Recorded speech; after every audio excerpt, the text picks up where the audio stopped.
那晚的雾比死人的脸还要白。村口的老槐树上挂满了惨淡的长明灯。阿公跪在地上，拼命往火盆里塞着湿冷的纸钱。他一边哭一边说：“苏月，别回头，今晚跟着这道红轿子走，千万别回头。”我穿着一身绣满彼岸花的血色嫁衣，手脚被冰冷的玄铁链锁在轿子深处。轿子外面没有任何乐声，只有无数冤魂在荒野间发出的低泣。因为我要嫁的人不是活人，他是这方圆百里连阎王都要忌惮3分的北冥鬼王。风突然吹开了轿帘，我瞧见一双比寒潭还要冷硬的黑皮靴停在了花轿前。一个暗哑低沉的声音在我耳边响起，他说：“沈苏月，等了300年，你终于还是落到了本王手里。”我被带回了那座传说中的幽冥鬼城，这里是一片永恒的红月，空气中带着一股化不开的冷冽清香。裴玄慈把我安置在离他最近的寝殿，那寝殿大得吓人，四处挂着轻薄如蝉翼的黑纱。他每天亲自端着一碗暗红色的药汁来到我床前，我却总是将药碗狠狠挥落在地。瓷碗破碎的声音在寂静的殿内显得格外刺耳。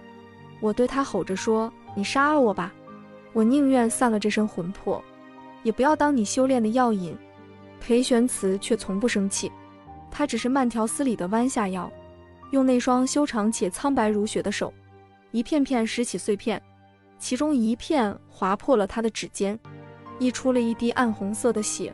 可他连眉头都没皱一下，他抬起头看着我，眼神深邃得像个吞噬灵魂的黑洞。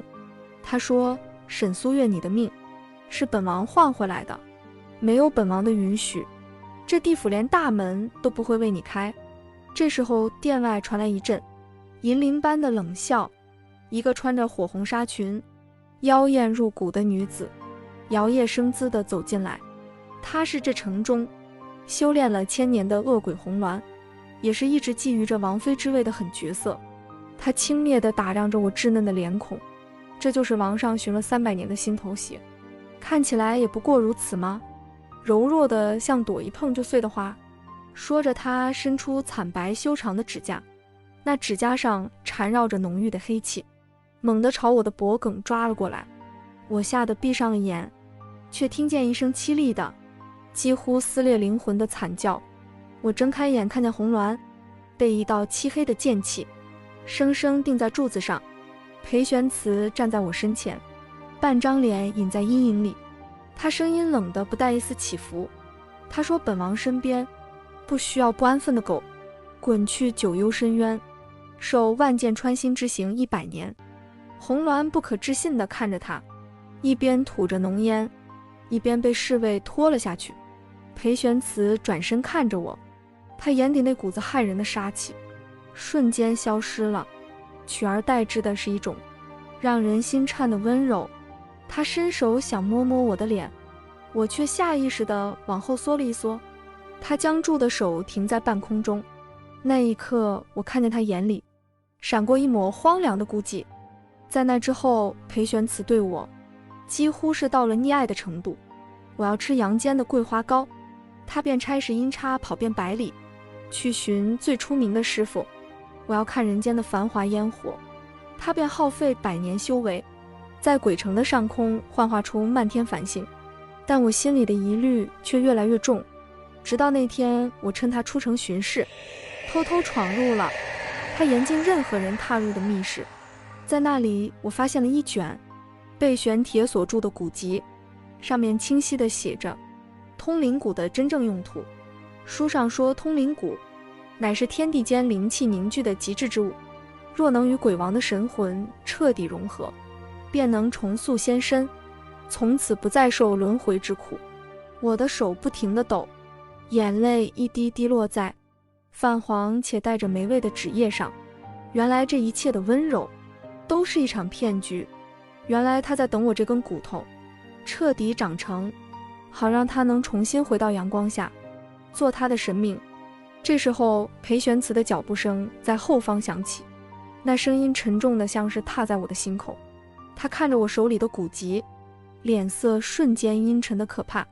他大步走过来，一把将我按在冰冷的石壁上，他的力道很大，疼得我想叫出声来。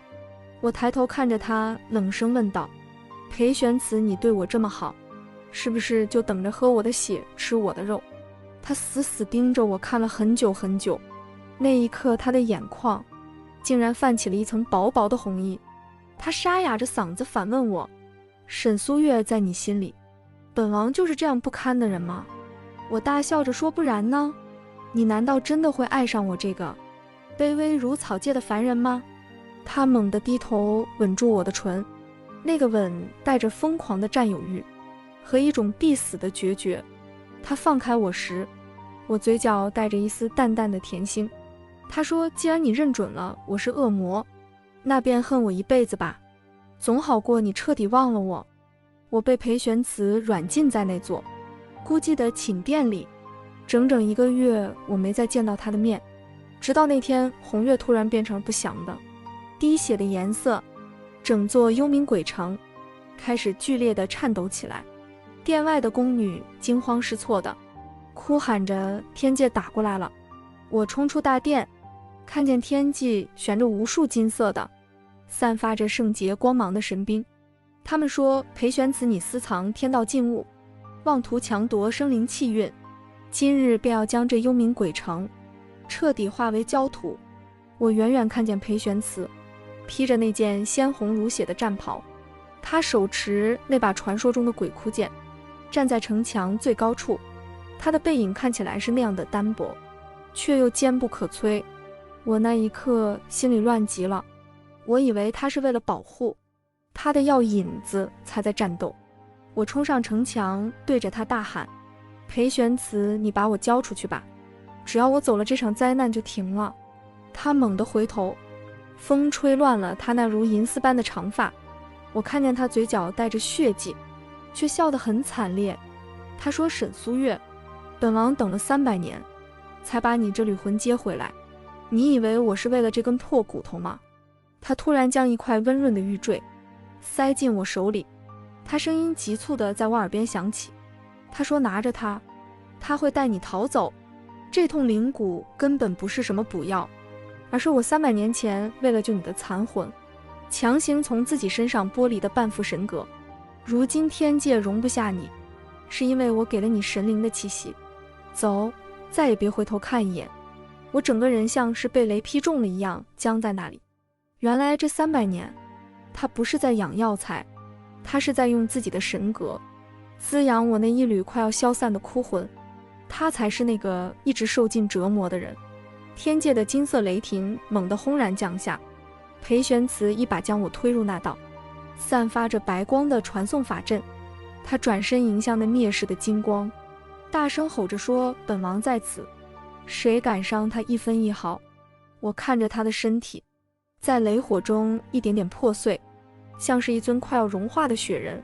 我拼命拍打招法阵的屏障，我哭着喊：裴玄慈，你回来，我不要长生，我只要你活着。在那爆炸般的巨响中，我看见他那头银发瞬间变成了墨色，那是神魂俱灭堕入凡尘的征兆。他在法阵关闭的前1秒猛地冲了进来，他紧紧抱住我，用身体挡住了最后一波冲击。那一刻，我听见了他骨头碎裂的清脆声音。光芒散去后，我们跌落在一片不知名的开满野花的荒野草地上。曾经不可一世的北冥鬼王躺在血泊中，他那一身震慑九幽的鬼力全部散尽了。他的手心开始变得有了温度，他的心跳虽然微弱，却一声声重重地敲在我的耳膜上。他为了救我，彻底放弃了神位，放弃了永生不灭的灵魂。他用所有的修为换取了我们在人间的一线生机。他缓缓睁开眼看着我，他的眼神清澈得像个出生的没见过尘埃的婴儿。他吃力地抬起手想摸摸我的脸。他说：苏月，这下子我再也不是那个摸不到温度的影子了，你有没有一点点喜欢上这个一无所有的凡人？我紧紧抱着他，眼泪大颗大颗地流进了他的颈窝。我说裴玄慈，你这个彻头彻尾的大傻子，这辈子下辈子你都别想甩掉我。后来我们在靠近溪水的一个幽静山谷住下，这里没有红月，没有争斗，只有每天清晨叫醒我们的清脆鸟鸣声。裴玄慈再也不是那个翻手为云覆手为雨的鬼王，他会因为第一次拿柴刀劈开木头而得意很久，他会因为我给他做了一碗加了荷包蛋的面条而感动的眼眶发红。那晚我们坐在槐树下的长椅上，他把亲手雕刻的桃木簪轻轻插在我的发间，他的手心暖烘烘的，带着踏实的气息。他说，苏月，原来这就是活着的味道。虽然只有几十年的光阴，但我觉得这比在地底下待1000年还要幸福万分。我靠在他的肩膀上，看着远处天边渐渐没入地平线的夕阳，我想起他以前说过，爱是一场万劫不复的劫难。可现在我觉得，爱是这世间最温柔最盛大的奇迹，它能让神灵甘愿跌落凡尘，也能让枯竭的灵魂重新开出花来。听完这段关于沈苏月与裴玄慈跨越1000年的幽冥绝恋，你是否也为这份无声却沉重的守护而感到动容？原来真正的爱从来不是占有与掠夺，而是我愿意为了你的平安亲手放下我所有的权利与永恒。如果你也喜欢这种深情虐心且充满救赎的古风故事，请一定点赞关注并订阅我的频道，在评论区留下你想对这对恋人说的话。你的每一个支持都是我继续创作优质内容的动力。我是你的说书人，让我们在每一个寂静的夜晚用故事温暖彼此内心的孤独。我是你的说书人，我们下一个故事再见。